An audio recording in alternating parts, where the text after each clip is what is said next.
Así que se va por ahí y cambia al Señor por unas pocas, inservibles, interminables, inicuas piezas de plata. Y desde entonces, versículo 26, buscaban oportunidad para entregarle el acecho. Estaba siendo asediado el Señor. Había un acecho permanente. Estaban buscando persecución, de alguna forma caer sobre la oportunidad para entregarle. El sentimiento de persecución, de que lo estaban buscando, y no para lo mejor, sino para lo peor, para darle muerte. Pongámonos un poquito en el lugar de eso, pensar que alguien nos está buscando para matarnos, para entregarnos a gente mucho más fuerte en número, ¿no? En fuerzas físicas. Y así estaba él bajo ese asedio, en ese sentimiento que podía ahogarlo, de que se sabía perseguido y blanco de sus enemigos, vendido por dinero, desvalorizado. Sin embargo, decirlo conmigo esa palabra, sin embargo, Jesús no recibió el embargo de la amargura y la tristeza, sino que se sobrepuso. Porque él podía quedar bajo la depresión que muchos a veces quedan cuando esto, cuando aquello o con lo otro. Sin embargo, dice que, versículo 17, hubo un día, dice, de fiesta de panes sin levadura. Es decir, el Señor se sobrepuso a su humanidad, a su amargura, a su tristeza. Uno me está entregando, me está fallando, me está traicionando. Me valoran por 30 piezas de plata nada más. Están buscando mi vida y Él se mete en el cuarto, ¿sí?, secreto de la depresión, de la amargura. No, Él se dispone, se sobrepone y va a una instancia de fiesta. A la fiesta de los panes sin levadura. ¿Sabes cómo tienen que vivirse los momentos de tristeza? En fiesta. ¿Qué está diciendo, pastor? Estoy diciendo lo que Cristo marcó para nosotros como camino y senda. Cuando habría amargura y tristeza, sí que haya gozo y alegría en tu corazón. Porque Él no se dejaba tomar por las circunstancias, si bien todo esto lo estaba trabajando al Señor, porque lo vimos más adelante, llegó en Getsemaní lo que llegó y fue la declaración del Señor: estoy triste, muy triste, hasta la muerte. Todo esto estaba trabajando de menos a más, de principio hasta el fin. Sin embargo, Él encara y se va directo a lo que seguía y no cambia.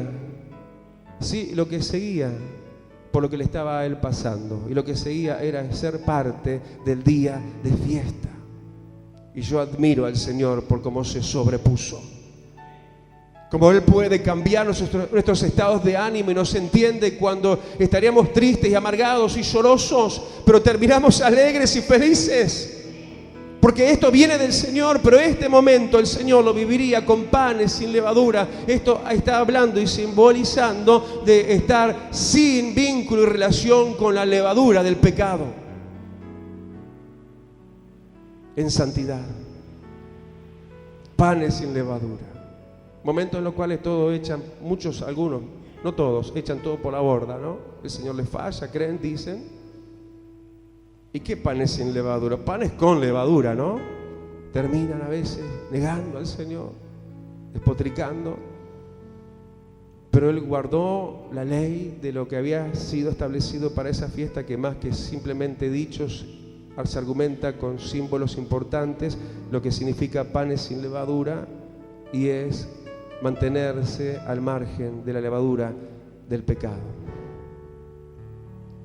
mostrándonos y enseñándonos a nosotros el camino que Él tomó para valorizarlo y decirle: qué fuerte que fuiste, Señor, aunque eras todo un hombre, todo humano también, Porque a veces revestimos al Señor de una divinidad que sí la tenía, pero nos olvidamos de la humanidad que también tenía.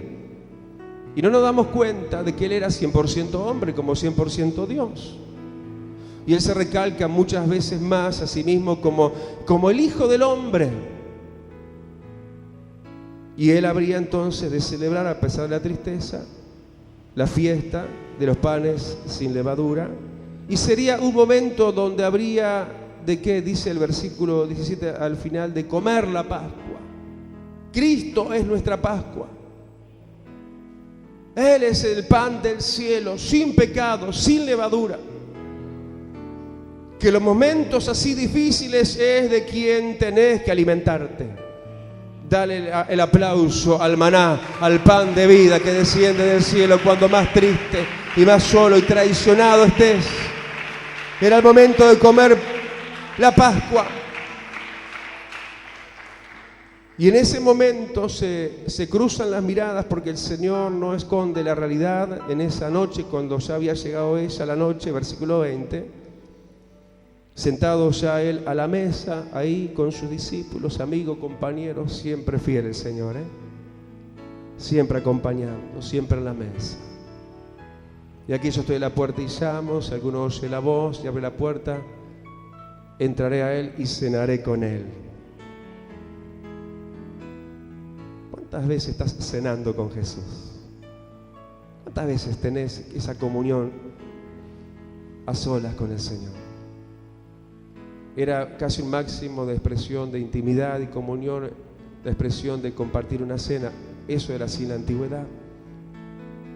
Y a pesar de su tristeza, egoístamente no se puso Él en el centro y que lo atendieran a Él. Él se sentó, Él, sí, con sus discípulos en esa noche a cenar con ellos.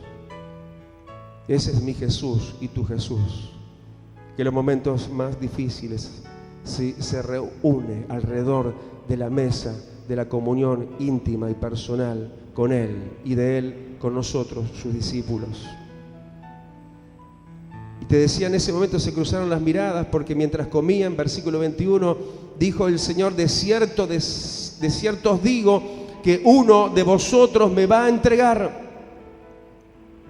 Y vamos a ver la actitud de aquellos que no lo entregarían. Los que no lo entregarían, versículo 22, frente a la amenaza de esos fallarle al Señor, el anuncio del Señor: de cierto os digo, uno de ustedes me va a entregar. Frente a la realidad declarada que ellos eran factibles, personas que podían fallarle al Señor, ellos se ponen primero, ¿qué? Tristes. Porque la sola posibilidad de que sea posible que yo te falle, Señor, eso como entristece mi corazón. Somos gente inclinada, ¿sí?, a la posibilidad de fallarle al Señor. Ellos no se acorazaron en sí mismos en la sobreevaluación de sus propias vidas y de creerse que no, ellos no, sino que se sintieron vulnerables como personas que les podía llegar a pasar eso. Entonces no solo se entristecieron en gran manera que ellos podían causarle esa tristeza al Señor de ser eso, cualquiera de ellos que le entregara. Y dice que cada uno de ellos comenzó a decirle: soy yo, Señor, como sabiéndose que ellos mismos podían fallar y se sentían y se sabían vulnerables. Esa humildad te salva de errores. Esa humildad de decir: no, yo no, como Pedro, que dijo más adelante: no te voy a negar y esto y aquello. Esa humildad los llevaba a estar guardados y acorazados contra sus propias humanidades y debilidades que podían jugarle en contra, traicionando cualquiera de ellos al Señor. El sentirse débiles y pequeños nos pone, ¿sí?, bajo el amparo del Omnipotente. El saber que le podemos fallar al Señor, reconocer debilidades. Se consideraron como tales y le dijeron: soy yo, Señor. Pero vamos a ver las características de aquel que sí le habría de entregar y fallarle. Entonces, ante esa pregunta, Jesús le responde, versículo 23. Entonces él respondió y dijo: el que mete la mano conmigo en el plato, ese me va a entregar. Es decir, el que no tenía respeto. Porque estando el Señor de señores a la mesa, ¿quién se atrevía cuando Él se movía a tomar un bocado, a hacer lo mismo en el mismo momento cuando el Señor tiene la primacía siempre? Respeto, reverencia, es lo que va a librarnos de fallarle al Señor. Lo que no tenía Judas, respeto y reverencia. Respetar al Señor. En las costumbres de aquellos días que esto sucediera, que alguien metiera la mano con el Señor en el mismo momento, en el mismo plato. Algo que nos va a ayudar a no fallarle al Señor es que le tengamos sumo respeto y seamos reverentes y temerosos de nuestro Dios. Lo que no tuvo Judas, ese me va a entregar. El que después, mira con qué liviandad, ¿no? Habla de sí, versículo 25, quien habría de sí entregar, de qué manera liviana se relaciona con su Señor, con Jesús. Judas dice en el versículo 25, dice que él dijo: soy yo, maestro, así como soy yo. Nada que ver con la actitud reverente y entristecida y casi en pánico de los demás, de no querer de ninguna manera fallarle al Señor. Aleluya. Pero en toda esta tristeza, como ya se hablaba de un principio, que uno de ellos habría de entregarlo y ahora ya quedaba a las claras quién, y estaba ahí a pesar de quién era Judas, ahí estaba Jesús también, y los demás discípulos. El Señor una vez más se sobrepone. Como decíamos, primero al hablar de que Él encaró el primer día de la fiesta de los panes sin levadura, y tras esta realidad que esto ya se acercaba cada momento más, el ser Él entregado por aquellas pocas piezas de plata, Él igual se consuela y se fortalece en la esperanza venidera, e hilvana con lo profético, y no se queda en el momento nada más, sino mira, sí, no en la ilusión, sino en la fe de lo venidero, y declara lo venidero con toda esperanza, diciendo, versículo 29, y os digo que desde ahora no beberé más de este fruto de la vid hasta aquel día en que lo beba nuevo con vosotros en el reino de mi Padre. Dale el aplauso al Señor. Él tenía una mirada proyectada a la eternidad y sabía que la muerte no lo iba a vencer, que Él iba a resucitar, iba a estar con esos discípulos e iba a estar en el reino del Padre. La proyección de mirada futurista, mirando más allá de la aparente realidad, en verdad transitoria del momento. Él se sobreponía en su humanidad, se ministraba a sí mismo en la esperanza bienaventurada de las palabras y promesas que para Él mismo recaían desde lo profetizado desde la antigüedad, y cómo sería luego de su instancia aquí en este momento doloroso en la tierra. Pero esto no quedaría así nada más, seguiría la cuenta regresiva hacia la cruz. Sí, e igual el Señor tampoco se saltearía lo que parece que quizás fuera una costumbre, ¿no? Después de celebrar la Pascua, que aclaremos, en la Pascua judía, sí, también estaban presentes las hierbas amargas que no se ven en la Pascua de Cristo, porque las hierbas amargas las habría de comer solo Jesús por nosotros. La amargura, las hierbas amargas no aparecen ahí, porque era de hecho exclusivo, de acto exclusivo del Señor. Y a pesar de todo esto se consuela con lo venidero, e igual cantan, versículo 30, un himno, el himno dice ahí. Y cuando hubieran cantado el himno, parece que era algo ya estipulado.